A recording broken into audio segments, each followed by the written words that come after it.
Welcome to the Just Do It podcast, hosted by Anne Duffy. Dental Entrepreneur Women is here to dive deep and share stories with the mission to inspire, highlight, empower, and connect all women in dentistry.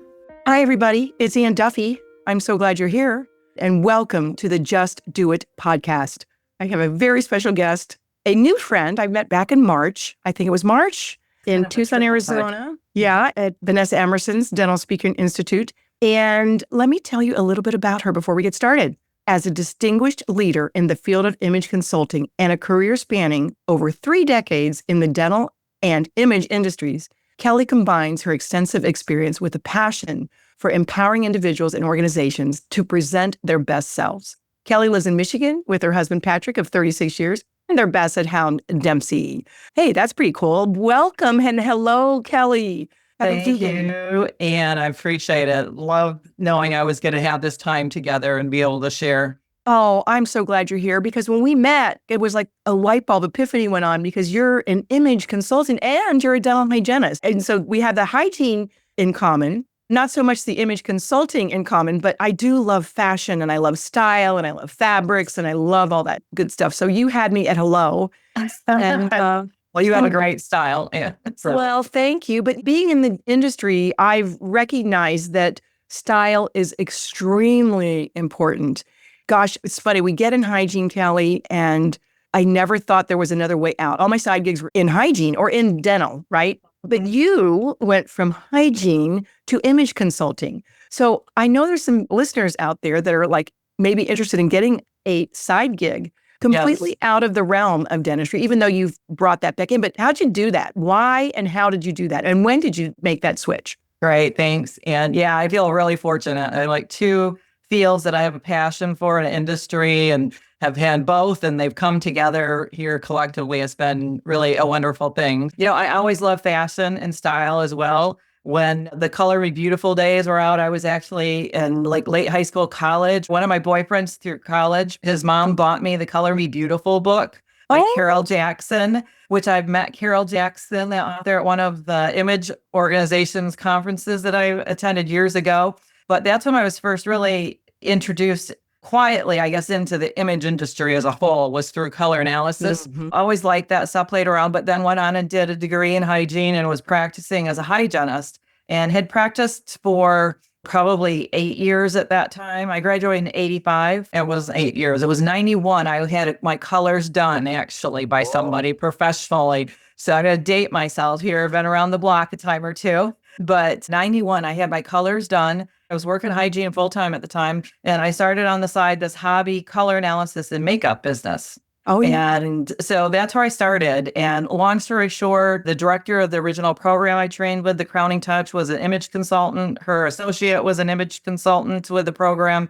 And so I was introduced to image management as a whole. My business kind of grew and my hygiene career went from full-time to part-time. And I've worked in varying modes. I've worked general dentistry. I subbed pedo for about 10 years in the summertime. That was enough for me. Oh, I God. loved it for a short stint. Yeah, exactly. And I worked periodontal for 10. I loved periodontal work. And my boss retired. And again, my business was growing and morphing. And I kind of run away from dental, though, as I started my image business. But I had work come to me in other ways in healthcare. I've done work in medical for a hospital, for a cancer center. I've done work for optical training opticians, how to select eyewear for their patient from a deeper style vantage. Oh, and then nice. also help them with the whole chairside experience, because as we'll talk about, my background comes from in my training, it's more than just style and appearance when we think about image. But when I got back and kind of where I'm rooted in my passion is I was raised by my grandma. And she never thought she was beautiful. She did wonderful things. She has a building named after her. And so fortunately, she has that inner confidence. But so many of us women, we get beat up by that. And maybe how we feel about ourselves and our appearance, it might take us down, at least mentally, rabbit holes here and there. But when I did my trainings, there were so many women that just were now seeing the beauty that they had in themselves. And I think this can go for men too, because it comes into that inner part of who we are. And truthfully, today, what I say is most of my work is on the outside, external images and so forth, but where the core of my passion, it's on that inner and how we can grow our own inner confidence and self-esteem. So very blessed. My goodness, that is just a very cool journey. Dating myself, I got the book when I was in my early 20s. I remember, I still have it. And I think I'm a spring and sometimes fall, but olive green was one of my colors, I know. And you and I talked. What were you? What are you, by the way? Winter? With the old color terminology, I was a summer. Now, Okay. I'm trained in 3 different color programs. I use a 12 palette approach now where they've even removed the seasonal. So I'm cool, muted, and soft. So in old color terminology, I'm a summer that flows to an autumn. Okay, that's interesting. Yeah. So we're going to delve into that on another call because I'm interested exactly. in that. The other thing that struck me, Kelly, 2 other things. One is that hygiene is such a great career because you get paid well and you can cut back to actually find another passion. Because I think obviously the way you spoke about hygiene, you have a passion for hygiene as well, but you can actually get another side gig, if you will, and develop another passion. We want to lean into what we love and are good at. And it also reminded me of Strength Finders, just in the fact that the inner work of knowing, it sounds a little superficial, but knowing what colors look good on you and how you can stand in front of somebody and looking your best on the outside is certainly going to help you on the inside. And knowing what your strengths are and what you're good at and leaning into those, you take those 2 together and you really are on rocket fuel. You really are going to be somebody that's going to impress and be authentic at the same time. 100%. Yeah, I would support that 100%. Definitely. Okay, what is total presence development and why is that important? Because I've never heard that wording before, total presence development. Great question. Thank you, Anne. So it's really the core foundation, whether I'm working with individual or company work, because my business is a combination of personal consulting and company consulting, as well as coaching and training. The total presence and total image development model, what that stands for is, like when we think about the thought of appearance, you could step in the door and you could look great, but then the experience that comes with you needs to be poised and polished too. We've all met somebody who looked great, but then you spend a little time with them and maybe it wasn't as great as what we thought it was. Yeah. Or possibly in our fast-paced world where maybe you did get a second or a third chance to be in front of somebody and even maybe they didn't have themselves styled out or visually put together, but you had enough visits with them that you got to realize that they had talents and gifts and so forth. But the thing is, again, in our fast-paced world, how many chances do you get that? So you want that great outer appearance and then the other pieces that support it so you can create a long-lasting positive impression. And that's what total presence development does. So what it is you have the hidden or the inner image that at an individual level, it's the invisible part of you. It's your character traits. It's your values. It's what you were mentioning, like with the Strength Finders, where your strengths are. It's your talent, it's your skills. So it's going to be your foundation of who you are, your values, and is a part of that too. But then tightly aligned around that, and you want coordinating and circling and all working together to grow that authentic presence and to support and grow a personal brand for yourself, personally, and I say professionally too. So aligned around that, you have your assumed image. It's your reputation. It's what you developed today. It's how people perceive you to this point. And then you have the visual image, which would be your style and your appearance of what you do with that. Or this could move on into, say, a dental practice or a business, whatever it might be. It's all those things that are a part of the visual. Then next aligned around that hidden or inner part of the total presence is the experienced. So it could be your nonverbals, your body language, your voice, the words you say, or the tone that you speak, how you choose to use your voice. So anything that would fall into what creates experience for you. So you have all those working together and then ultimately together and then aligned to the hidden image, then you can develop your proven image. So that's going to set you to launch in the trajectory that you really want to go and have all the successes that you want. So the thought behind that is you want to develop how we think, look, act, speak, and dress to create a total presence. Wow. That is so rich. That is so rich.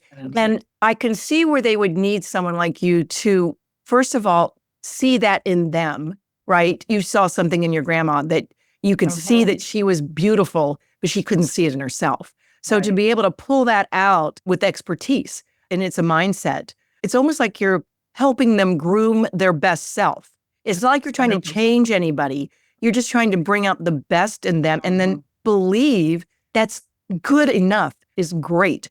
And you just have to lean into that authentic self, but just, I look at it like polish up. You're just going to polish them up a little bit. Exactly. And I would say that's always my goal. And I would say, I don't think ever in my years of doing this, did we ever like fully change somebody. My goal is always to help somebody be their very best self. I don't like the word makeover. I don't like reinvention really either, because I don't think we reinvent. You think the hidden, that's the invisible you. It's who you've been and are for all these years. Now, maybe it needs to morph and change, or I like the word transformation better than to reinvent, truthfully. So, and that's what's going to grow and deliver a truly authentic self, I would say. You need to be behind the curtain on every speaker that's out there. When I think of Dentistry's Got Talent, they had 30 speakers. Now, I wasn't there this year, but I've judged that program, which is wonderful. Elijah puts that on. And I just see some people that are speaking, if they just had a little polish, if they just had somebody help them,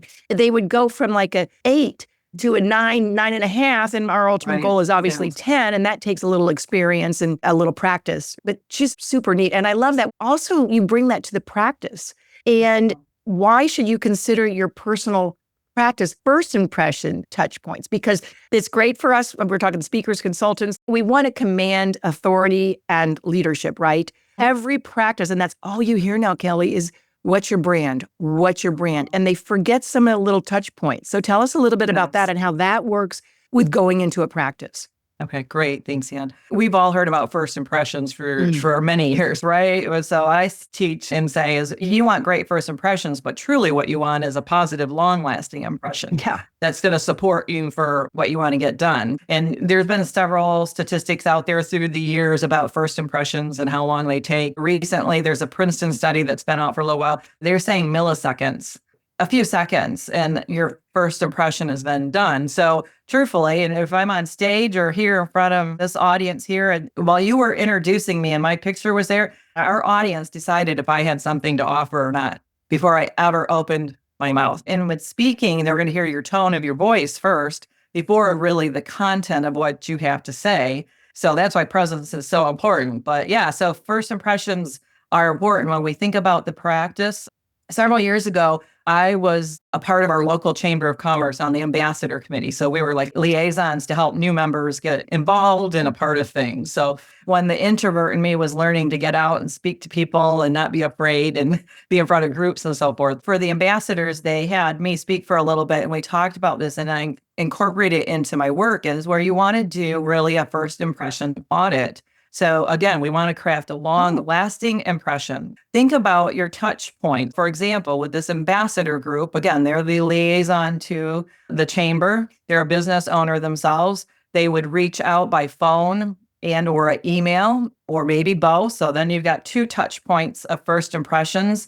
Then we think about the total presence. They're starting to be heard or seen. So the visual and experienced image or anything that the people might already know about them or the chamber. You can go back further and think about the assumed image.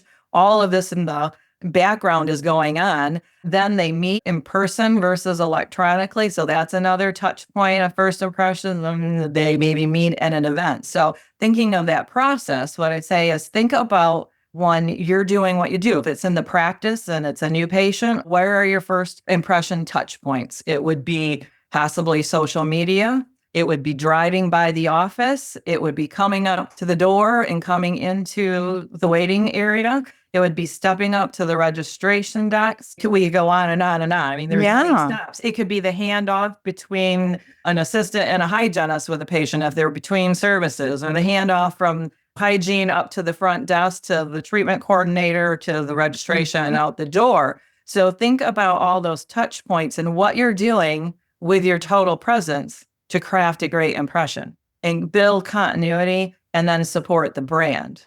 And we can do that individually too for ourselves as well. So just like we met, I thought about ahead of time who I'm going to be with when I was at DSI for Revolution and all these steps, because I want to create not just a great first impression, but a positive, long-lasting impression, because that's what is going to get me on your podcast today, even though I knew nothing about that there was a podcast. Oh my gosh. So it's about having a strategy It's so important. And the way when you speak about it, I was just going in my head of walking into the dental office that I worked in and actually pulling up and walking in.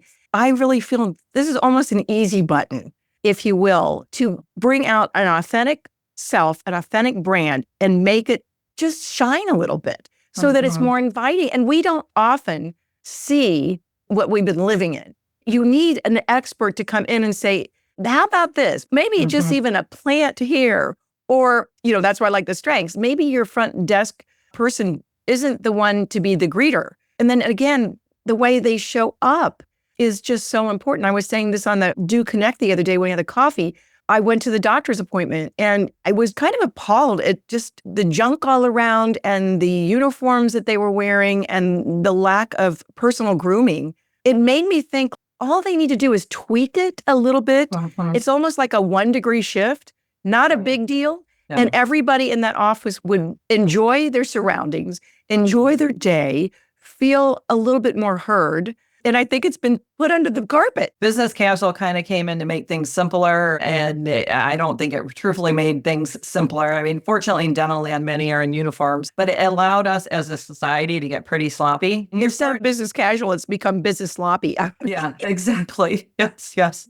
I know. I will say, though, because having done work in other arenas of healthcare, I will say dental people stay where they pay a little bit more attention to detail and are better looking. Maybe it's because they are in the OR and stuff. However, COVID made some changes with that, with clinical and how we have to, dress and so forth. It's obviously stepped out of that a bit, but. Well, we are into beauty as well. And that's the first thing people see. When you're thinking about dental, the smile is your first impression. So yeah, eyes to the face. How I teach it is you want the attention to come up to the base and the eyes and then out to the business at hand. So the balance of you should just really be a support piece to it. Not that you can't enjoy fashion and so forth. You just want to be put together and have continuity in your style and have it be true to you and the role that you're in and what you're wanting to accomplish and do. What is kind of interesting too with all of that DEI stuff and so forth is in the image industry, we've been teaching authenticity for years. Yeah. So it's having your own signature style and presence that's going to support you in all that you do.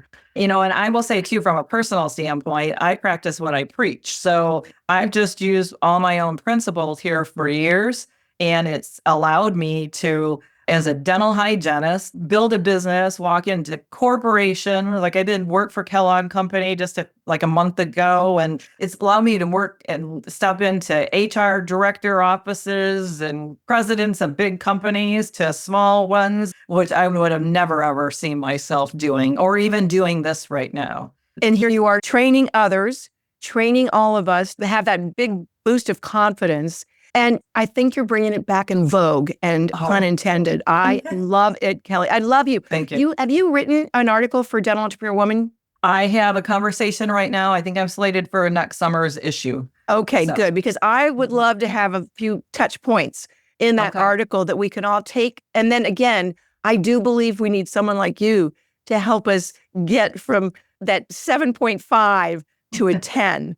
And we're all capable with good to great. Help. Yeah, good to great. A little help from our dues and from you, Kelly. So that's so good. So how can we get in touch with you? We're going to have your contact in the show notes, but tell us if you're listening, how to get in touch with Kelly Duggan. Thank you so much, Anne. So I'll tell you an easy place to get, and the link will be there, is to my Linktree. I love Linktree. I'm speaking to those of you who are business people, go to Linktree. I was introduced to it not too long ago, in the last year or so. It will list lots of links. So you can find me socially, you get to my website, you can see podcasts, a whole bunch of different things. Go there. It's a one-stop shop place. Other than that, you can contact me direct at my email at kd@kellyduggan.com or my website, Kelly Duggan. Just remember Kelly Duggan and you'll be all set. Or I'm happy to have you just reach out by phone. You can reach me at 269-873-1598. Thank you so much. I appreciate being here and sharing something that I am super passionate about and super excited to be coming back to my dental family,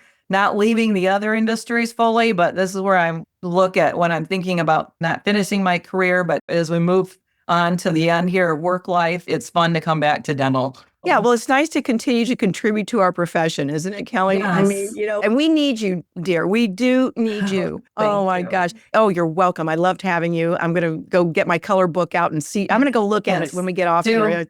I forgot the name of the author too, so that was awesome. Yeah, Carol And Jackson. you'll agree with this slogan that we love to end our podcast with.